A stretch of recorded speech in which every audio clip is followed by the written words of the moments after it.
loved. That's the reason they don't want they want to have acceptance, or they are failing, but it's not transported by the media. They are doing it in der Bundeszentrale, Landeszentrale für politische Bildung. If you want to, you can be informed. But the mainstream media, and most people are consuming the mainstream media by watching TV or watching YouTube, is not informing to create acceptance. I don't know what politicians can do. Perhaps the pirates could do it.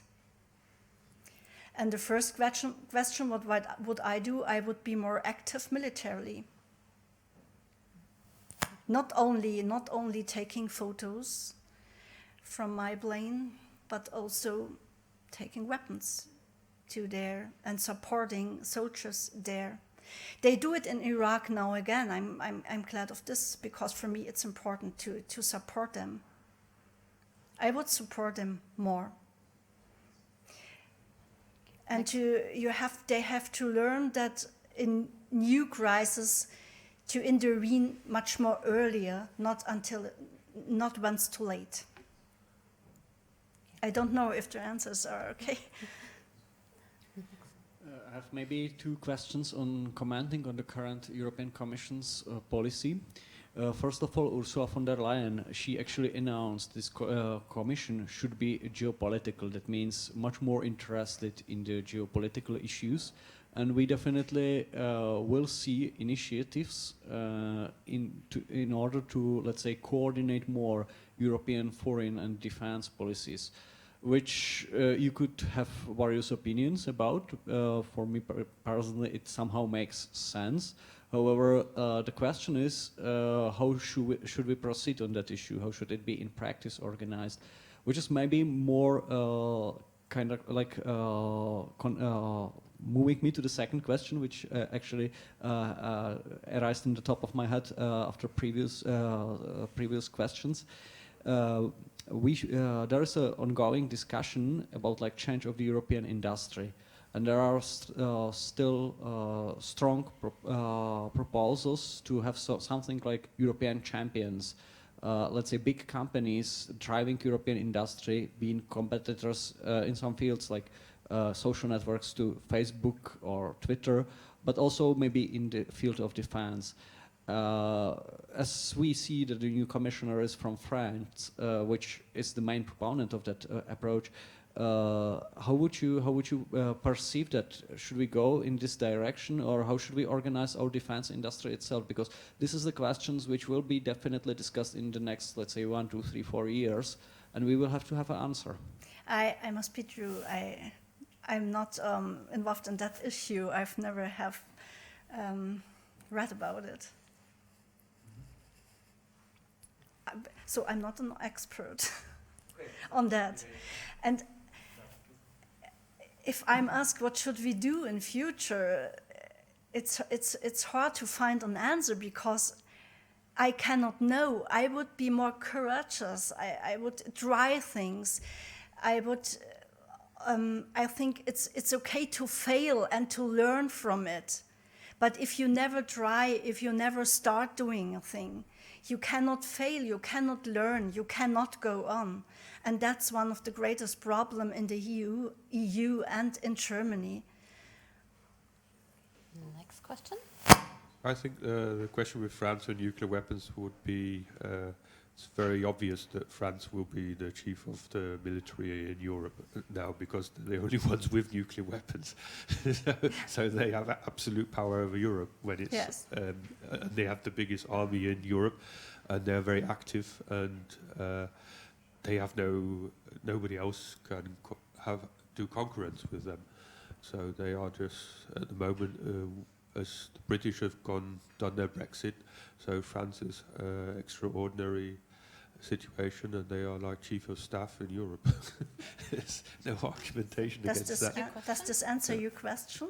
Yeah, I just want to go into his question.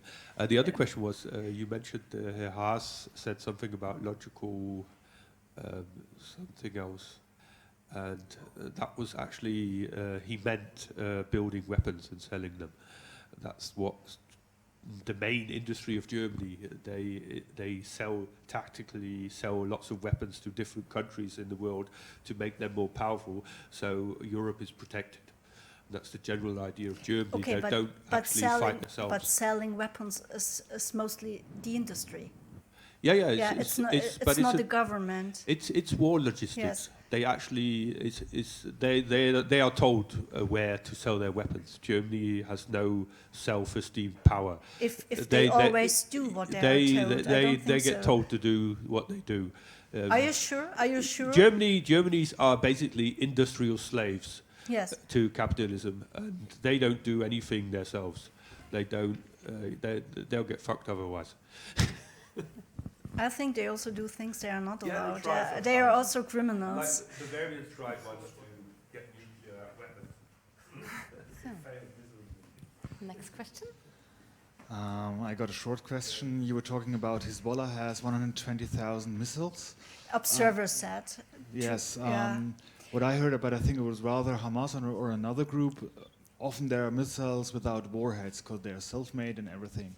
Are those 120,000 missiles with warhead or also lots of self-made without No, making they are boom? not self-made. They're making High-precision boom. weapons, yes. Okay. Precise missiles. So, any more questions? Yeah, here you are. You said in your talk that the United States failed to stabilize Afghanistan and Iran. No, I didn't talk about Afghanistan. Oh, I what? talked about Syria. yeah. Okay. Syria. And Iraq. Okay. Yeah. So, yeah, but you said we should intervene more with Assad, and if I understood you right. Not So why? not we, the US at the right time. Yeah, but why do you think that would stabilize in this case? Also, I want to add that it is a known fact that many of the weapons from the US Army moved to groups which used them to, warmonger and to terrorize the local people. You are right. But I said there was a moment, a very small gap they could have had intervened there, a very small moment. Then it was too late. And this small moment was when it was only a civil war between Assad and the rebels. But this moment they have lost, and then it was too late. And now it's going on, also what you are saying. The weapons are in the wrong hands. Proxy wars going on. I think they are very, very small moments to go in, and you have to see these moments. But as I said, I don't know the truth. This is not only my opinion, this is one thing you can see it, as you can see it. Okay. Any questions still left? No? Then thank you very much. But most you. inspiring.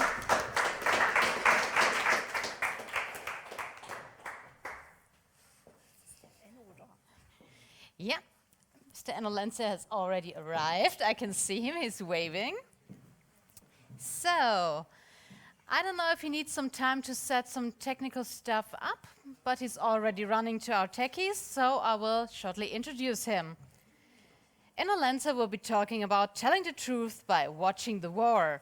Enno is a blogger, a managing partner of the publisher Berlin Story. He's born in Bochum, he grew up in Rwanda, and later made himself again and again a picture of crisis regions.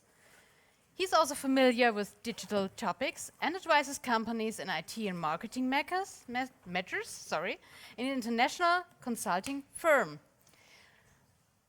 Already setting up his technique alone? Fine. So welcome him on stage while still fuddling with a laptop. Thank you.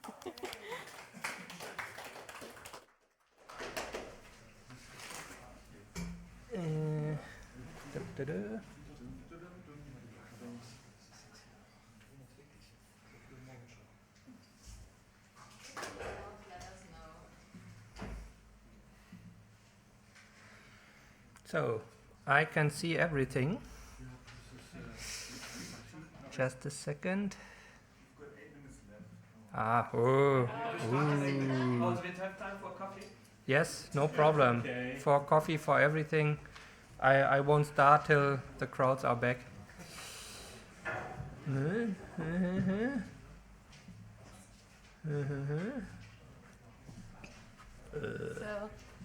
give him 2 or 3 minutes, make yourself comfortable, Yes. get yourself a coffee, and we'll get it running.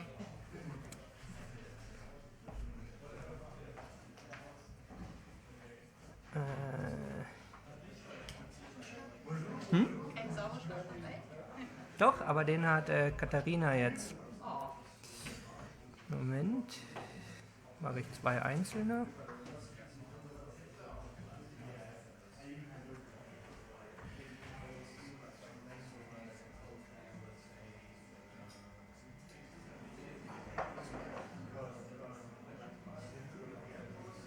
Habt ihr eine schlaue Idee?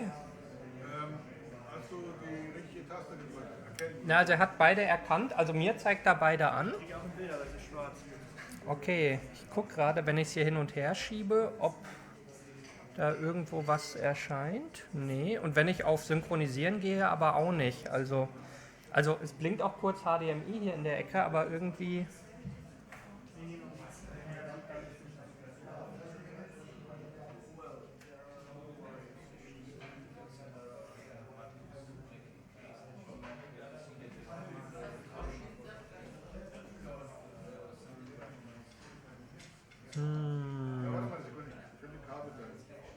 Ja, also weil hier beim Beamer irgendwas zeigt da ganz kurz an. Also jetzt flackert es wieder. Jawohl.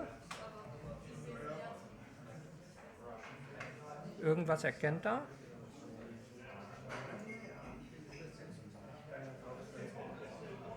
Moment, jetzt geht's.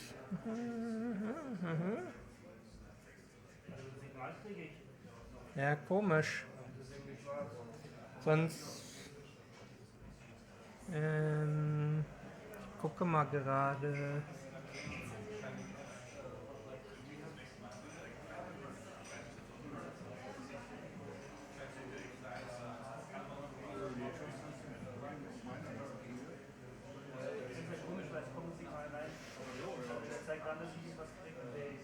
Jetzt mache ich hier nochmal ab und dran.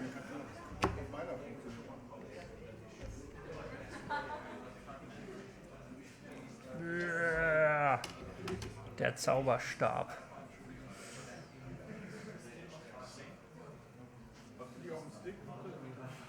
Nee. Habt ihr einen Stick? Also ja, super. Dann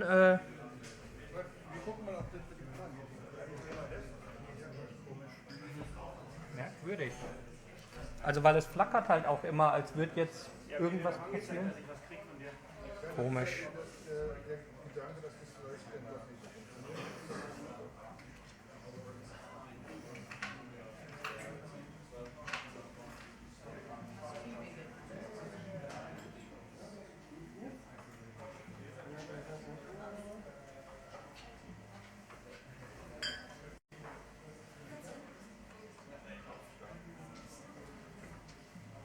Ja.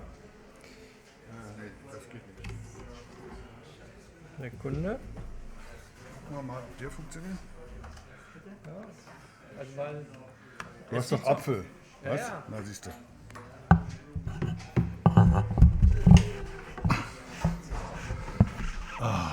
Ja, alles gut. Wir gucken warte, erst oder mal. das Kabel hier anders legen. Ja, ja, das machen geht wir ja gleich. einmal. Doch, geht aber. Guckst du mal, ob was. Geht's was? Na, siehst du. So, dann. Put it on the.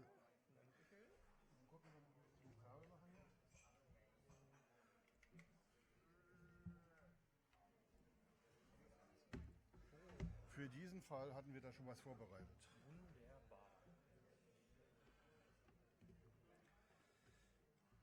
Der ist geizig mit dem Kabel. Das muss halten.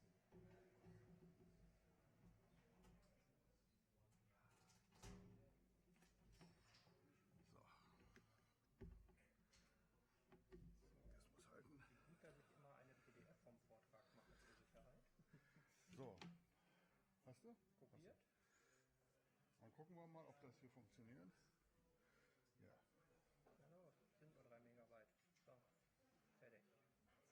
Fisch, Fisch.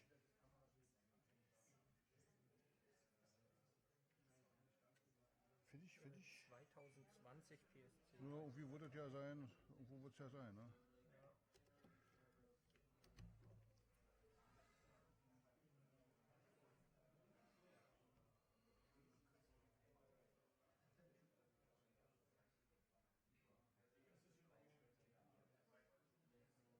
Da, wunderbar.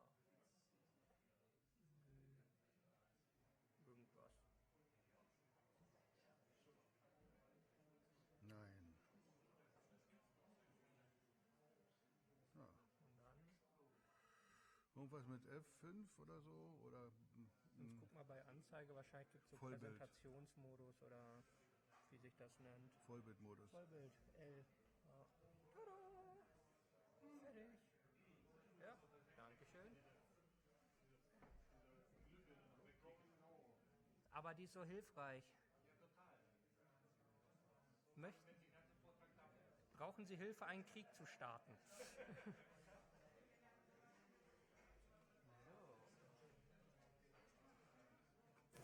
Ich jag sie dir wieder auf die Bühne zurück. So, technical setup. We can start again. Please come back and take your seat so Enno can start with his talk. Yeah, and get some water. So, all coming running. So, okay. We had to change the laptop of the speaker. Things happen. So, it's coming back. No hurry. Don't drip. Well, we can start again. So, hello. Yes. Sorry. Okay. Hello. Perfect. Okay. So, my fairy stick. So, okay. My subject this time is telling the truth by watching the war. I know that truth is a very heavy and big word, but it just sounded better. It's like telling something about by watching the war. Just wasn't cool. So, okay.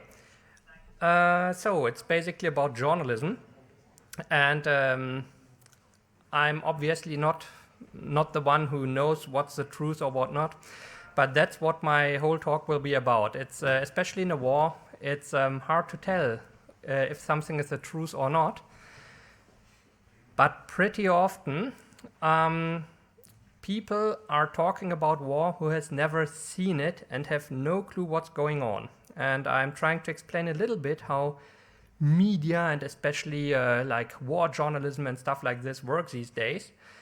And I think for the audience, it might be more or less obvious that it works the way it does. But I think at least the people who see it at home or maybe watch it later on YouTube will be a little bit surprised how you become a war correspondent by having no clue of war or being a correspondent. But it works. You can make good money with this today in Germany.